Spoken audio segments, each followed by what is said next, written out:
Trey just real quick. When you're on the NFL front, or whatever, you're at short, he's at third. Is there anybody he will not talk to during the course of a ball game? No, he's talking about that. That's what keeps him relaxed. He's pretty good at, when he's talking the most, he's doing his best, and that's when he's playing his best. So anytime like you see him not talking, you kind of want to pick him up a little bit and tell him to start talking more and being enthusiastic, because that's when he's playing his best. He's talking to the umpire. He's talking to the third base coach of the other team. Yeah. He's probably talking to other players in the other dugout.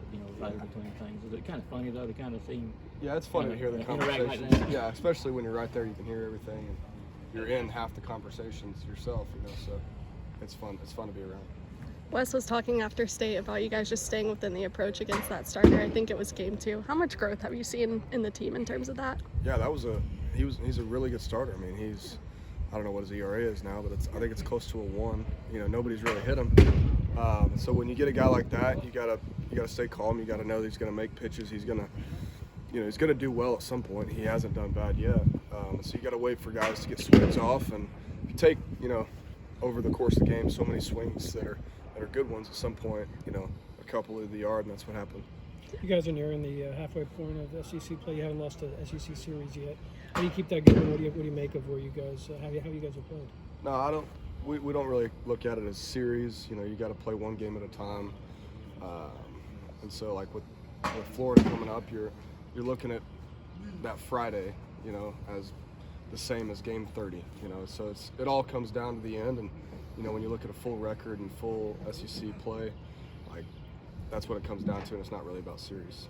You better Shaggy real quick. He has 2 really huge, obviously late home runs this past weekend, but he's done that a few times. Like this year, what does it take for a player to kind of come through in those situations, games on the line, and consistently be able to kind of do that?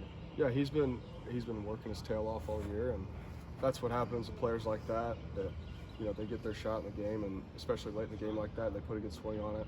And so he's done a fantastic job. He's been telling me all the time how, once he's in there, he's not coming out. And so that mentality that he takes, the quiet confidence, it's really impressive to see. And, it's showing up on the field.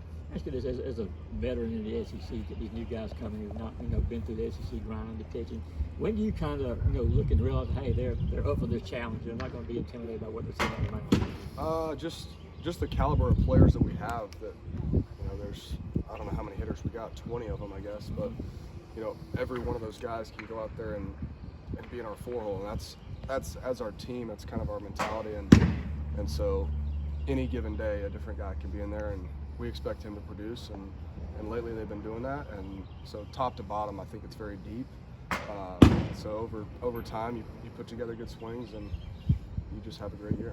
There's always a lot of transfers that come into this program. What do you think Georgia-Florida means in terms of a rivalry game series, for this baseball team? Yeah, it's a big deal. You can't take the rivalry and make it, something it's not. But to people that have grown up in the state and grown up Georgia fans, it's a big deal to them. It's a big deal to our fans. It's a big deal to us as well. And so you got to kind of ingrain that into your transfers. You got to let them know that this is big for people in the state of Georgia, and that's the mindset you got to take. How do you ingrain that with any rivalry? You just got to let them know how much it means to the fans, the people, and also you got to take the ability to, not make it so much of a rivalry that you're playing out of your game, but you got to take it like any other game. What stands out to you about Florida's rotation? Yeah, they're good. They're deep. Their whole pitching staff is deep. I think their starter on Friday is similar to Valencius. I don't know how you pronounce it, but he's doing well, and so that'll be another good challenge for us. But we're excited, and then Saturday I think we got Liam Peterson, and then Sunday I'm not sure who they're going with. But yeah, they're deep. They're good arms. They're just like Mississippi State, so it'll be a good challenge at home. But we're excited. You talked about having 20 hitters on this team that can go out and start a game. What is the dugout like in between innings? How much are guys kind of chiming in with what they're seeing? Yeah, it's important. Over these past weeks, we've done a good job of, when somebody gets out or they score a run or they come back to the dugout, it's good to know the scouting report, especially from the hitter they just hit.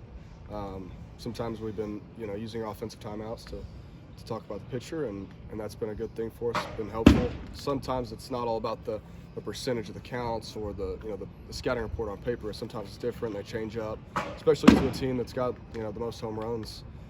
They might pitch us differently, and so you got to know that going in the box. I see. You just got a new haircut.